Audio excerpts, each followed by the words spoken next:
मतलब कि एक आरएसएस का आदमी होम मिनिस्टर बन सकता है, लेकिन उसको आरएनएडब्ल्यू में जॉब नहीं मिल सकती। उनको साइन करना होता था कि वो और उनकी फैमिली का कोई भी मेंबर आरएसएस और कम्युनिस्ट से एसोसिएटेड नहीं है। जिस दिन साइंटिस्ट वहां पे बाल कटवाते हैं, इंडियन एजेंट्स उनके बाल उठा के ले आते हैं। डेमोक्रेसी की हत्या हो गई है, इंदिरा गांधी का रेजिग्नेशन चाहिए। अब ये बात सुनते ही जिया उल हक के होश उड़ जाते हैं कि इतनी अंदर की डिटेल्स कैसे पता है इन लोगों को।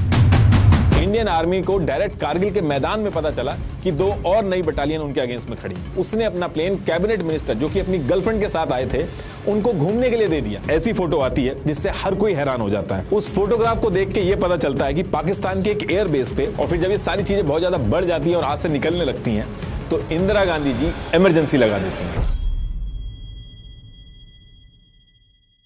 देखिए, कहावत है नॉलेज इज पावर, लेकिन ये कहावत सबसे ज्यादा फिट होती है इंटेलिजेंस एजेंसीज के ऊपर, जो सिर्फ अपनी नॉलेज और इनपुट के दम पे लाखों लोगों की जान बचाते हैं। अपने देश के लिए एक दुश्मन देश में जाके अपनी जान दांव पे लगा देते हैं, और वो भी बिना कोई क्रेडिट लिए। ये कोई छोटी मोटी बात नहीं है। आरएनएडब्ल्यू के बारे में हमने मूवीज तो बहुत देखी है, लेकिन आरएनएडब्ल्यू ऑपरेट कैसे करती है, ऑपरेशन के लिए रेडी कैसे किया जाता है, पॉलिटिकल इंटरफेरेंस कितनी होती है और उससे नुकसान क्या क्या झेलना पड़ता है इनके ऑफिसर्स को, रिस्क कितना होता है, ये सारी चीजें आपको इस वीडियो में पता चलेंगी। आप कहोगे कि ये तो सारी सीक्रेट इंफॉर्मेशन है, मैं इस पे कैसे वीडियो बना रहा हूं? तो देखिए, इस वीडियो में मैंने सिर्फ वही चीज ऐड की है जो हमारे फॉर्मर आरएनएडब्ल्यू के जो ऑफिसर्स थे, जिन्होंने रिटायरमेंट के बाद बताई है। और सिर्फ किसी एक ऑफिसर की बात या बुक या आर्टिकल पढ़ के मैं ये वीडियो नहीं बना रहा हूं। मैंने मल्टीपल बुक्स, रिसर्च पेपर और आर्टिकल पढ़े हैं, और जो इन्फॉर्मेशन मल्टीपल फॉर्मर ऑफिसर्स जो थे उनमें कॉमन थी, सिर्फ वही इस वीडियो में ऐड की है, जिनके लिंक आपको डिस्क्रिप्शन में मिल जाएंगे। एंड आई एम श्योर ये चीजें जब आपको पता चलेंगी तो आप सरप्राइज होंगे।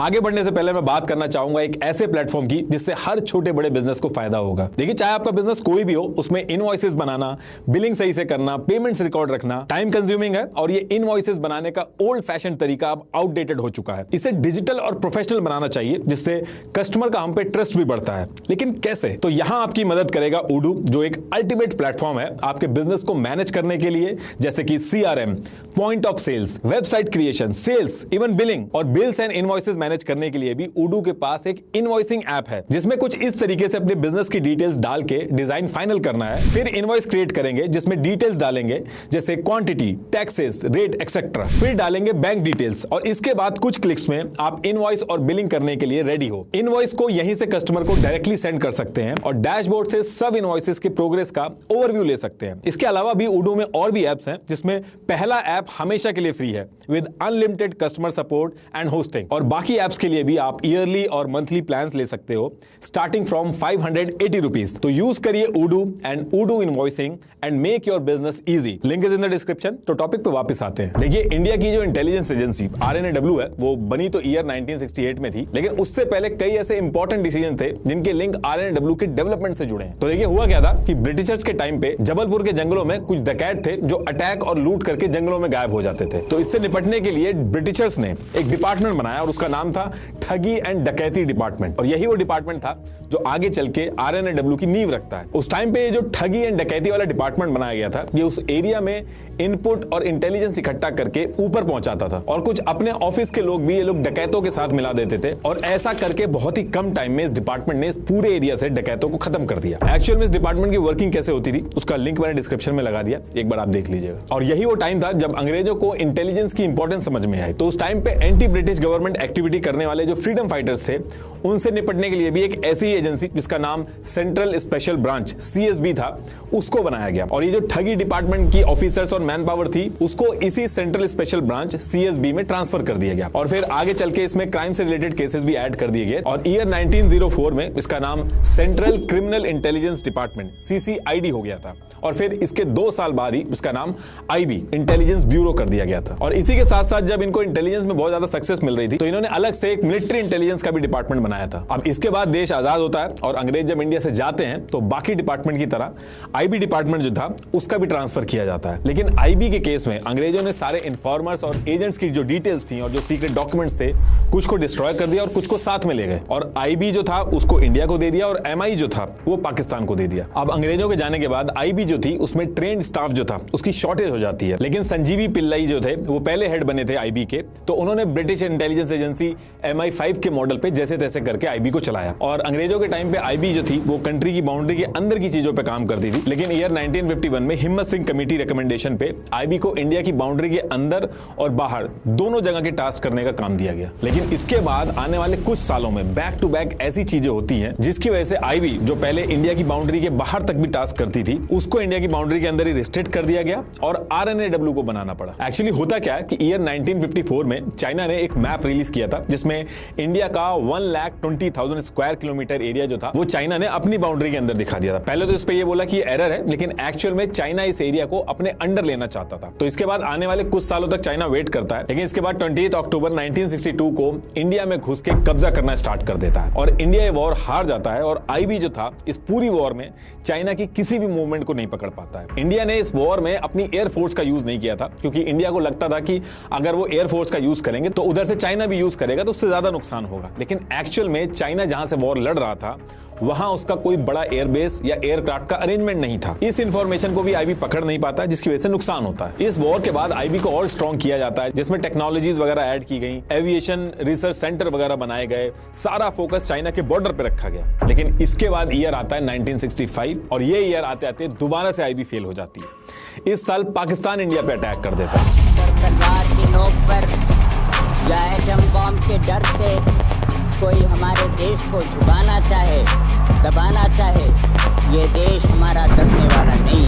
तो एक सरकार के नाते हमारा क्या जवाब हो सकता है सिवाय कि हम हथियारों का जवाब हथियारों से। और आईबी को इसके बारे में भी कुछ नहीं पता चलता है। अब बाकी देशों की एजेंसी जो थी उनके कंपैरेटिवली आईबी जो था वो उतना अच्छा रिजल्ट नहीं दे रहा था, क्योंकि अगर आईबी इंटेल पहले से ही पता करके रखेगा तो इसका बहुत बड़ा एडवांटेज होता है। कई बार वॉर की सिचुएशन को रोका भी जा सकता है। तो इतने कम टाइम में जब दो वॉर हुई और आईबी पकड़ नहीं पाया तो ये बातें स्टार्ट हो गई थी कि आईबी को स्ट्रॉन्ग करना होगा या इसका कुछ ऑल्टरनेटिव देखना पड़ेगा। अब इसके बाद जनवरी 1966 को इंदिरा गांधी पीएम बनती है और पीएम बनते ही ये सबसे पहला काम करती है कि एक्सपीरियंस और फेमस ऑफिसर थे आर.एन. काओ, इनको बुलाती है। और आर.एन. काओ जो थे वो नेहरू फैमिली से पुराने भी रिश्ते रहे हैं उनके। आर.एन. काओ और इंदिरा गांधी जी की जो मदर थी वो चाइल्डहुड फ्रेंड थी और इससे पहले भी आर.एन. काओ ने जवाहरलाल नेहरू जो थे उनकी सिक्योरिटी संभाली थी। तो इंदिरा गांधी को इन पे ज्यादा ट्रस्ट था। इंदिरा गांधी आर.एन. काओ से एक मीटिंग करती है और उसमें कहती है कि हमें आईबी से हट के एक इंटेलिजेंस एजेंसी बनानी होगी जो बहुत ही एडवांस हो और उसका पूरा फोकस इंडिया की बाउंड्री के बाहर पे हो, ताकि ये जो वॉर हो रही है इसमें हमें एडवांटेज रहे। अब ये मीटिंग खत्म होने के बाद आर.एन. काओ 2 महीने का टाइम लेते हैं और सारी स्टडी वगैरह करके एक नई एजेंसी बनाने का ब्लूप्रिंट सबमिट करते हैं। आर.एन. काओ का ये जो ब्लूप्रिंट था इसको इंदिरा गांधी एक्सेप्ट कर लेती हैं। ये एज इट इज इंप्लीमेंट होता है। बस इसमें एक चीज इंदिरा गांधी उसमें ऐड करती हैं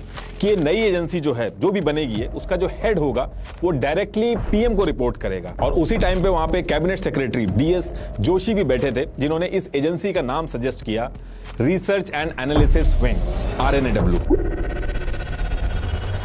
इसके बाद 21 सितंबर 1968 को आरएनएडब्ल्यू बना दी जाती है। उस टाइम पे इसका बजट $20 मिलियन का था और इसका ऑफिस साउथ दिल्ली में रखा गया था। आज भी लोधी रोड न्यू दिल्ली में इनका हेड ऑफिस है। और आईबी जो थी वो आरएनएडब्ल्यू बनने के बाद उसको इंडिया की बाउंड्री के अंदर की चीजें संभालने का टास्क दिया गया। अब आईबी जो थी वो इंडिया के बाहर के जो ऑपरेशन थे उनको नहीं कर सकती थी। आरएनएडब्ल्यू जब बनाई गई थी तो आर.एन. काओ ने ये चीज मैंडेटरी कर दी थी कि कोई भी आरएनएडब्ल्यू का जो स्पाई होगा जो इंडिया की बाउंड्री के बाहर के ऑपरेशंस में इन्वॉल्व होगा तो उसका नाम आप किसी भी डॉक्यूमेंट पे, किसी भी रिपोर्ट पे या फिर पेपर के टुकड़े तक पे भी नहीं लिख सकते हो। आपको नाम याद रखना होगा। किसी भी डिपार्टमेंट के बाहर कोई ऑफिसर के नेम प्लेट नहीं होते थे और आरएनएडब्ल्यू में कोई डेजिग्नेशन नहीं होती थी। जो सीनियर ऑफिसर्स होते थे उनको सेक्रेटरी बोला जाता था और जो जूनियर ऑफिसर्स होते थे उनको अंडर सेक्रेटरी बोला जाता था। बस यही 2 डेजिग्नेशन होती थी। अब ये सब सेटअप करने के बाद आरएनएडब्ल्यू का जो नेक्स्ट टास्क था वो अपने स्पाइस को ट्रेन करके इंडिया के बॉर्डर के बाहर प्लांट करना ताकि इंफॉर्मेशन आ सके। और ये जो टास्क था ये फॉरेन सेक्रेटरी टीएन कॉल को दिया गया था। इन्होंने क्या किया, इंडिया के बाहर जो एम्बेसीज थी वहां पे फेक जॉब रिक्वायरमेंट क्रिएट की और फिर इन जॉब्स को भरने के बहाने आरएनएडब्ल्यू के जो स्पाइस थे उनकी आइडेंटिटी चेंज करके उनको अलग अलग देशों में भेजा गया। आरएनएडब्ल्यू के जितने भी एजेंट्स थे ये दूसरे देशों में जाके वायरलेस और वायर्ड कम्युनिकेशन के थ्रू इंफॉर्मेशन को ट्रेस करके मॉर्स कोड के थ्रू इंडिया में इंफॉर्मेशन पहुंचाते थे। ये कोड ऐसे दिखते थे। ये जितने भी स्पाइस थे इनको बाहर सेटअप करने के बाद आरएनएडब्ल्यू ने इंडिया के बॉर्डर पे मॉनिटरिंग स्टेशंस लगाए और SIGINT सिग्नल इंटेलिजेंस के थ्रू बॉर्डर से ही कम्युनिकेशन ट्रेस करना स्टार्ट किया, जो भी उनकी रेंज में आता था। अब जब ये RNAW की एक्टिविटी स्टार्ट हुई तो उसके कुछ ही महीनों में IB और मिनिस्ट्री ऑफ एक्सटर्नल अफेयर जो थी, इनकी इंपॉर्टेंस कम हुई और सारा फोकस जो था वो RNAW पे ज्यादा जा रहा था, उनकी इंपॉर्टेंस बढ़ रही थी। इनफैक्ट IB के जो डायरेक्टर थे SP वर्मा और MML हुजा जो थे, वो तो RNAW के बनने के टाइम पे ही क्वेश्चन कर दिया था कि ये सही नहीं है, और इस इंटरनल कॉन्फ्लिक्ट की वजह से RNAW की वर्किंग में बहुत दिक्कत आने लगी। IB के जो MML हुजा थे, उन्होंने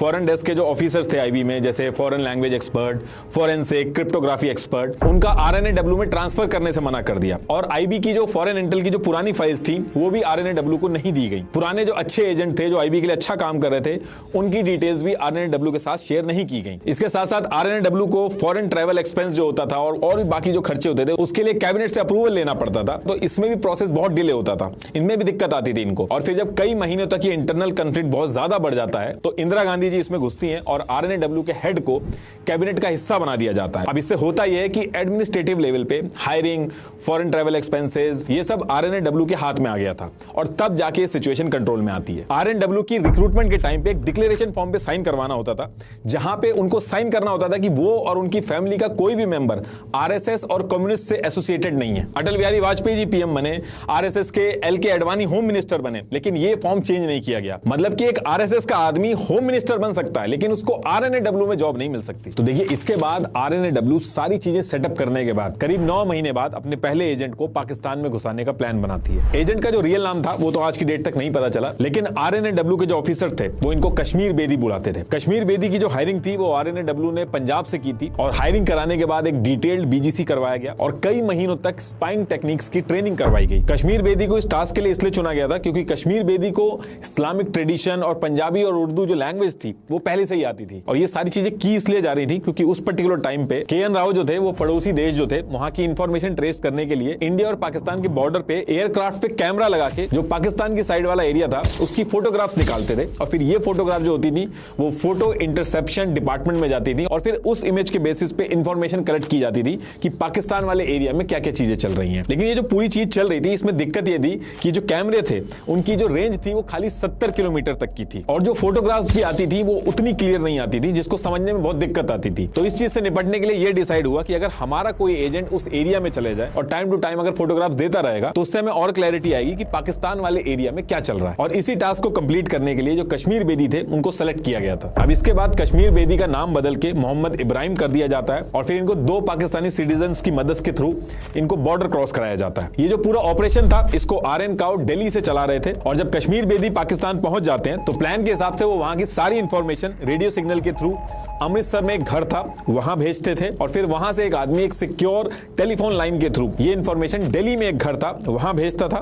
फिर इसके बाद एक मैसेंजर बाइक पे आता था और उस एरिया के पब्लिक टेलीफोन का यूज करके इस इंफॉर्मेशन को कलेक्ट करता था और RN काउ तक पहुंचाता था, और फिर इसी के बेसिस पे सारी प्लानिंग होती थी। तो फिर कई महीनों तक ये चीज चलती है, लेकिन फिर एक दिन एक ऐसी फोटो आती है जिससे हर कोई हैरान हो जाता है। उस फोटोग्राफ को देख के ये पता चलता है कि पाकिस्तान के एक एयरबेस पे कुछ नए अमेरिकन मेड्स APCs को एक कार्गो प्लेन से अनलोड किया जा रहा है। इस प्लेन से गोला बारूद और कुछ आदमी निकल रहे थे। इसमें 6 F-104 fighter plane, 7 B-57 bombers और 300 कैरियर्स थे जो अनलोड हो रहे थे। अब ये इंफॉर्मेशन जब ऊपर पहुंचती है तो ये चीज पता चल जाती है कि US अपने आर्म्स एम्बार्गो को तोड़ के पाकिस्तान को सीक्रेटली वेपन सप्लाई कर रहा है, जो कि इसको नहीं करना चाहिए था। और यही वो टाइम था जब इंडिया को समझ में आ गया था कि आगे पाकिस्तान कुछ बड़े स्टेप ले सकता है। तो इंडिया ने अपना फोकस और इन्वॉल्वमेंट ईस्ट पाकिस्तान यानी कि अभी का बांग्लादेश जो है उस पे कर दिया, और इस वेपन सप्लाई को लेके भी बैक चैनल से US से डिस्कशन स्टार्ट किया। तो इधर ये सारी चीजें चल रही थी, और ईयर 1970 आते आते RNAW के जो एजेंट्स थे वो लंदन में उन्होंने ठीक ठाक नेटवर्क अपना बना लिया था। तो इन्हीं इंडियन एजेंट्स में से एक एजेंट ऐसा था जो पाकिस्तान के डिप्लोमेट्स थे उनको फॉलो करता था, उनकी इंफॉर्मेशन गैदर करता था कि पाकिस्तान के अंदर जो इलेक्शन होने वाले हैं उससे पहले पाकिस्तान अपने ईस्ट पाकिस्तान के अंदर कुछ मिलिट्री एक्शन प्लान करने वाला है। ये इंफॉर्मेशन पहुंचते ही एनालाइज किया गया कि इस एक्शन से इंडिया की जो सिक्योरिटी है उसको खतरा है, इसलिए ईस्ट पाकिस्तान में इनको और ज्यादा इंटरवीन करना होगा, यानी कि दखल देना होगा। और फिर इसकी तैयारी इंडिया बहुत ही तेजी से शुरू कर देता है। RN काउ इंडिया और ईस्ट पाकिस्तान का जो बॉर्डर था, जो उस बॉर्डर पे टेक्निकल चेक पोस्ट बनाए गए थे, उनके नंबर्स बढ़ा देते हैं और वेस्ट और ईस्ट पाकिस्तान के हर कम्युनिकेशन को ट्रेस करते हैं, हर कम्युनिकेशन को इंटरसेप्ट करते हैं। सिचुएशन ये हो गई थी कि पाकिस्तान के इलेक्शन आने तक RNAW के पास हर डिटेल्स थी, कि इलेक्शन के अंदर किसकी जीतने के ज्यादा चांसेस हैं, मिलिट्री एक्शन होगा तो कौन कौन इन्वॉल्व होगा, हर एक चीज उनको पता चल गई थी। आरएन काओ ये सारी सिचुएशन एनालाइज करके इंदिरा गांधी जी को भेजते थे और इसके बाद ये भी सजेस्ट करते कि अगर इंडिया ये वेस्ट पाकिस्तान और ईस्ट पाकिस्तान के बीच में जो एयरप्लेन्स आते जाते हैं अगर अपना एयर स्पेस को ब्लॉक कर देगा तो ये इंडिया को बहुत बड़ा एडवांटेज देगा। एक तो रूट तो लंबा होगा ही होगा, दूसरा ईस्ट पाकिस्तान और वेस्ट पाकिस्तान का जो कम्युनिकेशन है वो भी ब्रेक होगा। लेकिन इंदिरा गांधी जी कहती है कि ऐसा करना पॉसिबल नहीं है, बिना किसी रीजन के ऐसे एयर स्पेस बंद करना, या तो वॉर जैसी सिचुएशन हो तभी ये करा जा सकता है। और अगर बिना किसी रीजन के इंडिया अगर ऐसा करेगा तो इंटरनेशनल प्रेशर जो है वो बहुत ज्यादा होगा, जिससे इंडिया को दिक्कत होगी। अब जब ये सारी बातें चल रही थी उसी टाइम पे एक ऐसा कोइंसिडेंस होता है जो इंडिया के लिए एक बहुत बड़ी अपॉर्चुनिटी बन के सामने आता है। एक्चुअली हाशिम कुरैशी नाम का एक आदमी श्रीनगर से पेशावर गया था और वहीं पे उसकी मुलाकात मकबूल भट्ट नाम के आदमी से होती है, जो कि एक आतंकी ऑर्गेनाइजेशन है एनएलएफ, नेशनल लिबरेशन फ्रंट, उससे बिलोंग करता था। और ये जो एनएलएफ से मकबूल भट्ट था ये हाशिम कुरैशी को इन्फ्लुएंस कर लेता है और इसकी जो आतंकी ऑर्गेनाइजेशन थी एनएलएफ इसको ज्वाइन करा लेता है। अब हुआ क्या था कि ये जो एनएलएफ थी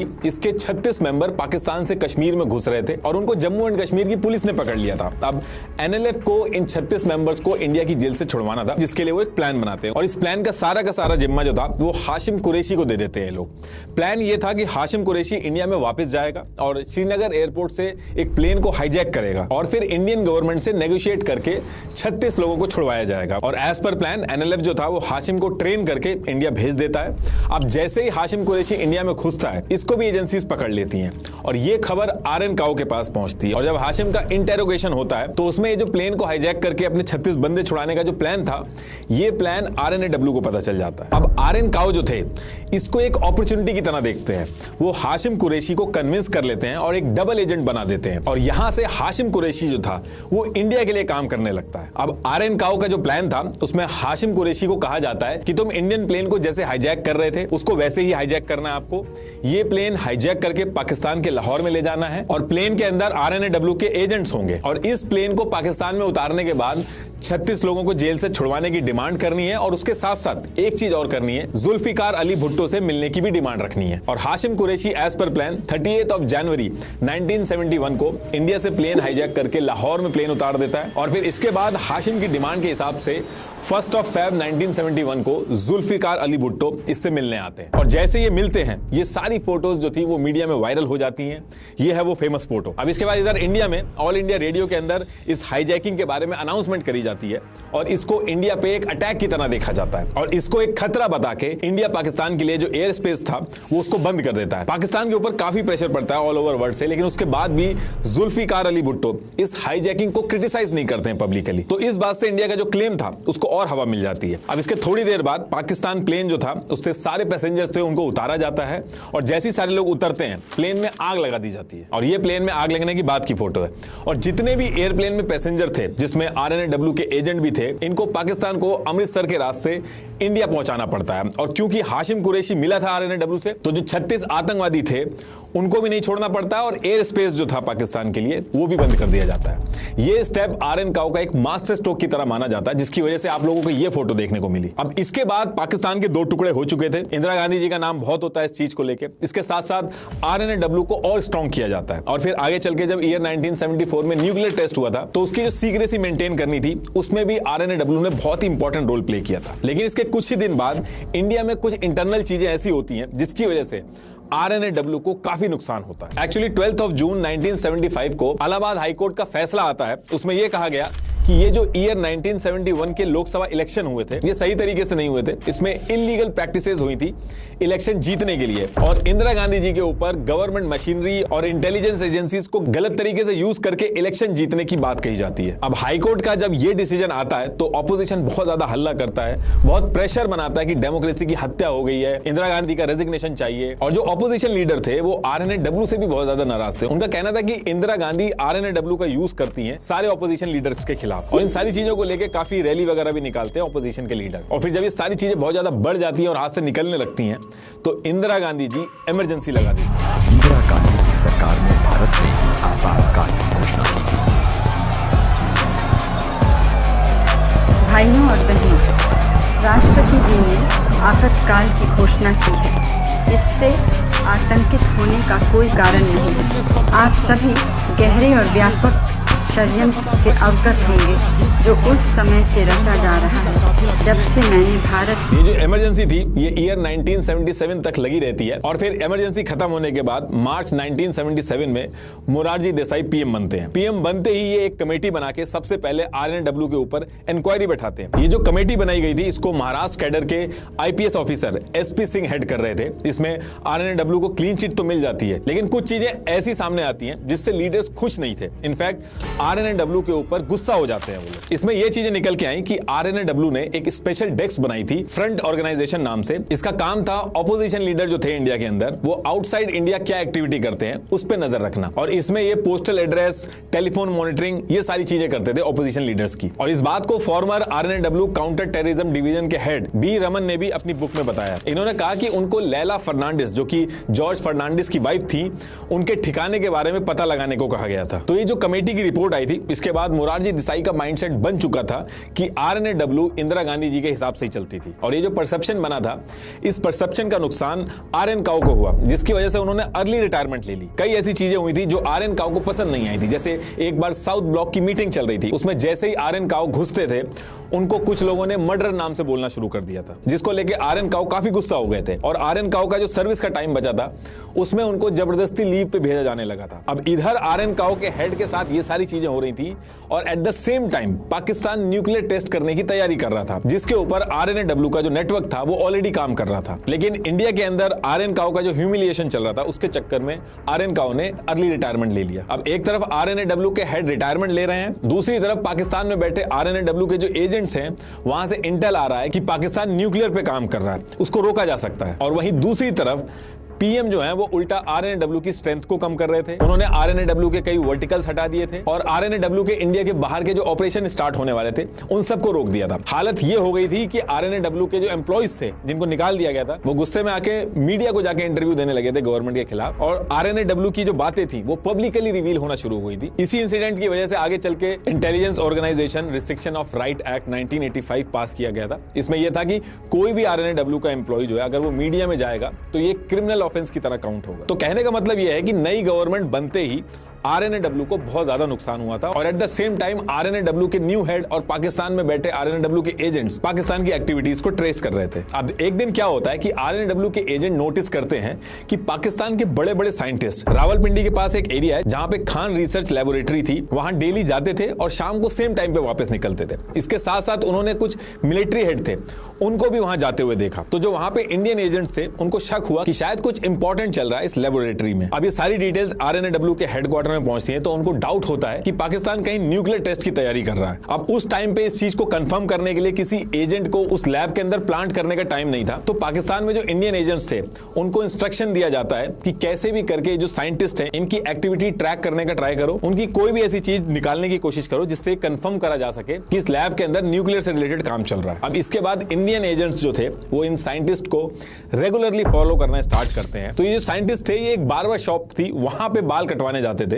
तो ये एजेंट उसी बार्बर शॉप में जाके अपने रिलेशन बनाना स्टार्ट करते हैं और जिस दिन साइंटिस्ट वहां पे बाल कटवाते हैं इंडियन एजेंट्स उनके बाल उठा के ले आते हैं और फिर इंडिया भेज देते हैं। अब इंडिया के अंदर जब ये बाल पहुंचते हैं तो इनके बालों की टेस्टिंग होती है तो उसमें न्यूट्रिनो रेडिएशन बहुत ज्यादा मिलती है जिससे कंफर्म हो जाता है कि खान रिसर्च लेबोरेटरी के अंदर न्यूक्लियर टेस्ट का काम चल रहा है। इसके साथ साथ इंडियन एजेंट्स को एक और सक्सेस मिलती है। सेम वीक में इनको लैब में काम करने वाला पाकिस्तान का एक एजेंट मिल जाता है जो $10,000 में पाकिस्तान का ये जो न्यूक्लियर टेस्ट था इसके ब्लूप्रिंट की कॉपी देने को रेडी हो जाता है। अब लेकिन ये जो $10,000 थे एजेंसी अपनी तरफ से नहीं दे सकता था, इसके लिए अप्रूवल चाहिए था पीएम से। अब पीएम के पास जब ये बात पहुंचती है तो पीएम इसके लिए मना कर देते हैं कि ये पाकिस्तान का इंटरनल मैटर है और अगर हम इसमें इंटरफेयर करेंगे तो इसमें इंडिया का नाम उछलेगा। आरएनएडब्ल्यू जो थी वो उस टाइम पे इजराइल की मोसाद के साथ मिलकर काम करती थी।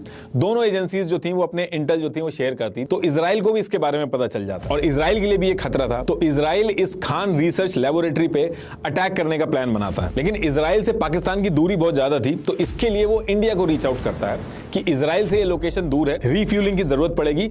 तो इंडिया अगर रीफ्यूलिंग के लिए अलाउ कर दे तो इजराइल न्यूक्लियर टेस्ट को रोक देगा। लेकिन मोरारजी देसाई इसके लिए भी मना कर देते हैं कि ये पाकिस्तान के ऊपर इंडिया की धरती से एक अटैक की तरह माना जाएगा, तो ये प्लान भी होल्ड हो जाता है। पाकिस्तान के जो प्रेसिडेंट थे जनरल जियाउल हक और मोरारजी देसाई, इनके रिलेशन अच्छे थे, फोन पे भी इनकी बात होती थी। तो एक दिन मोरारजी देसाई जो थे वो नाराज होकर बोल देते हैं फोन पे कि आप जो कर रहे हैं वो हमें पता है, वो ठीक नहीं कर रहे हैं। हमें पता है कि आप खान रिसर्च लेबोरेटरी में क्या क्या कर रहे हैं, कितने लोग इन्वॉल्व हैं और किस तरीके से कर रहे हैं। अब ये बात सुनते ही जियाउल हक के होश उड़ जाते हैं कि इतनी अंदर की डिटेल्स कैसे पता है इन लोगों को।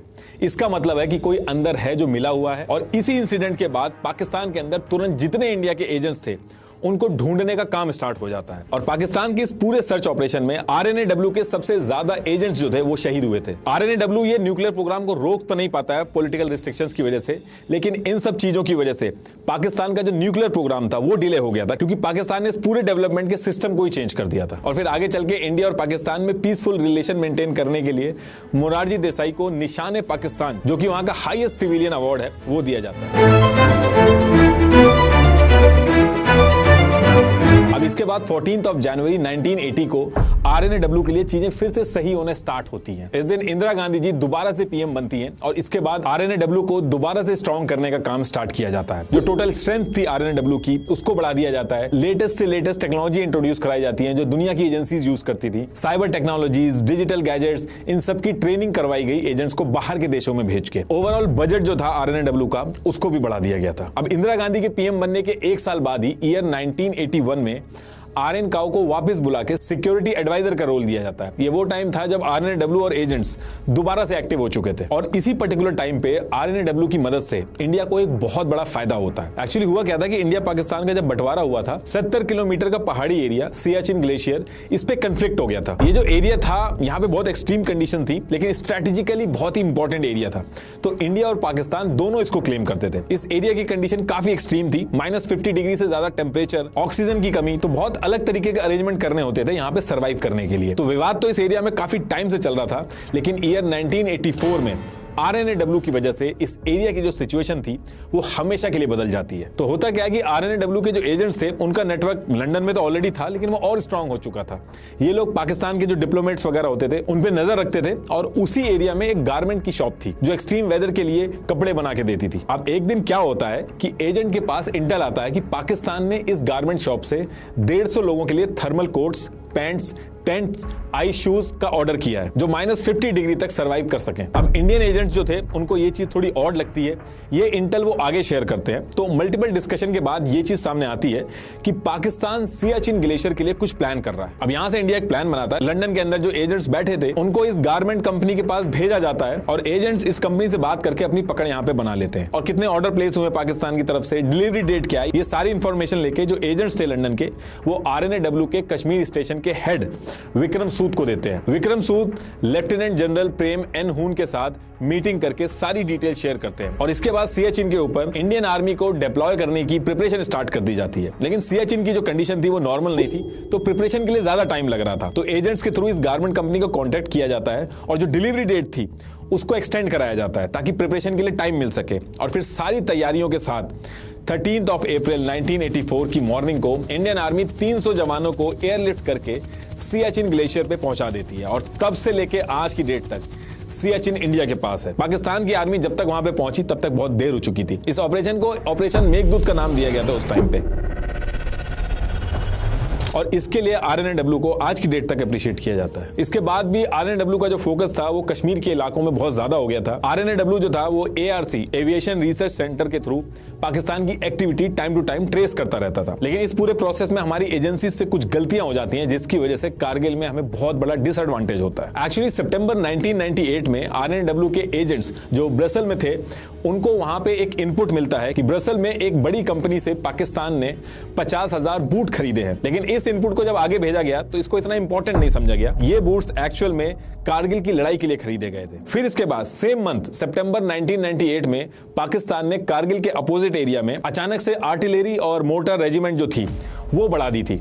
इसकी डिटेल भी आगे भेजी गई, लेकिन DGMI ने कहा कि न्यूक्लियर ब्लास्ट की वजह से बॉर्डर पे ये सारी चीजें की जा रही होंगी, जबकि जो इंटेल था उसमें स्पेसिफिकली कारगिल का नाम मेंशन था। और यही नहीं, इसके ठीक एक महीने बाद अक्टूबर 1998 को पाकिस्तान आर्मी रिमोटली पिलोटेड व्हीकल के थ्रू कारगिल एरिया का सर्वे करवाना स्टार्ट कर देती है और इस चीज को भी इग्नोर किया जाता है। और उससे भी बड़ा इंटेलिजेंस फेलियर यह था कि सेम टाइम पे पाकिस्तान ने force commander northern area FCNA region में 2 नई बटालियन खड़ी कर दी थी, जबकि RNAW ने अपनी अप्रैल 1998 से मई 1999 की जो रिपोर्ट थी इसमें इस पूरे एरिया में कोई चेंजेस नहीं बताए थे। इंडियन आर्मी को डायरेक्ट कारगिल के मैदान में पता चला कि 2 और नई बटालियन उनके अगेंस्ट में खड़ी हैं, जो कि बहुत बड़ा डिसएडवांटेज था आर्मी के लिए। इनफैक्ट BSF ने भी एजेंसीज को रिपोर्ट सबमिट की थी कि 500 मिलिटेंट जो हैं वो कश्मीर में भेजे जा रहे हैं और अंडरग्राउंड बंकर बन रहे हैं। तो ऐसे करके टोटल 45 इनपुट्स मिले थे, जिनमें से सिर्फ 11 इनपुट ही ऊपर तक पहुंचे थे। बाकी सारे इनपुट एजेंसीज में कोऑर्डिनेशन की कमी की वजह से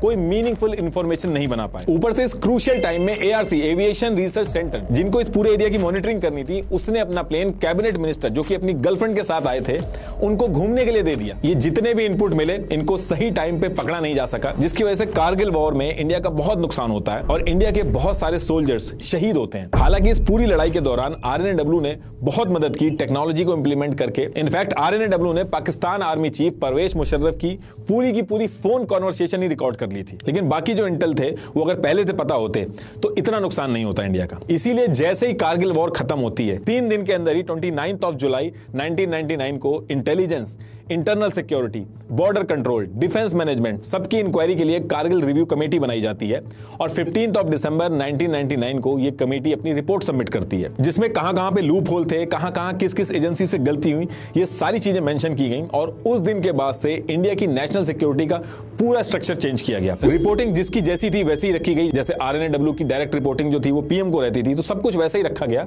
लेकिन एक कोऑर्डिनेशन सही से हो और फ्लो ऑफ इंफॉर्मेशन सही रहे, इसके लिए नेशनल सिक्योरिटी काउंसिल NSC बनाई गई, ताकि सारी एजेंसीज और डिपार्टमेंट कोऑर्डिनेटेड रहें और तुरंत एक्शन लिया जा सके। एक एजेंसी को अगर कोई इंटेल यूजलेस लग रहा है तो दूसरी एजेंसी के लिए शायद वही इनपुट बहुत ही यूजफुल हो, इसीलिए इसको इस तरीके से बनाया गया कि आगे ऐसी गलतियां ना हो। यह है इसका स्ट्रक्चर। सबसे ऊपर PM रहते हैं, इसके नीचे नेशनल सिक्योरिटी काउंसिल NSC, ये NSC के मेंबर होते हैं और ये जो नेशनल सिक्योरिटी काउंसिल होती है ये 3 टियर मॉडल पे ऑपरेट करती है। Strategic policy group, national security adviser board, joint intelligence committee जिसमें RNAW, IB ये सब एजेंसीज होती हैं। ये डेटा और इनपुट इकट्ठा करते हैं अलग अलग चैनल से। ये data national security advisory board के पास जाता है, जिसमें अलग अलग फील्ड के एक्सपर्ट्स होते हैं जो सिचुएशन एनालाइज करते हैं। फिर ये डेटा स्ट्रेटेजिक पॉलिसी ग्रुप में जाता है, जिसमें हर डिपार्टमेंट के हेड होते हैं, ये स्ट्रेटेजी डिसाइड करते हैं। फिर ये इंफॉर्मेशन NSC के पास जाती है और PM के इनपुट और अप्रूवल के बाद प्लान ऑफ एक्शन होता है। इसमें NSA, नेशनल सिक्योरिटी एडवाइजर जो है उसका भी बहुत इंपॉर्टेंट रोल रहता है। जैसे इस पर्टिकुलर टाइम पे अजीत डोवाल जी हैं, ये NSC, SPG, NSAB तीनों का पार्ट होते हैं, जो कि इंडियन सिक्योरिटी के बारे में डायरेक्ट PM को एडवाइस करते हैं और आज की डेट तक ये मॉडल फॉलो होता है। आई एम श्योर आप एजेंट रविंद्र कौशिक, मुंबई अटैक में जो RNAW का रोल था, RNAW में जो CIA एजेंट आ गया था, पार्लियामेंट अटैक में जो RNAW का रोल था, वो भी जानना चाहते होंगे। लेकिन इनके ऊपर मैं अलग से वीडियो बनाऊंगा क्योंकि इसमें बहुत सारी डिटेल्स हैं, वो इस वीडियो में बताना पॉसिबल नहीं होगा। लास्ट में एक बार फिर से आपको बता दूं कि अपने बिजनेस को ऑर्गेनाइज करिए और उडू का यूज करिए। लिंक मैंने डिस्क्रिप्शन में दे दिया है। Thank you.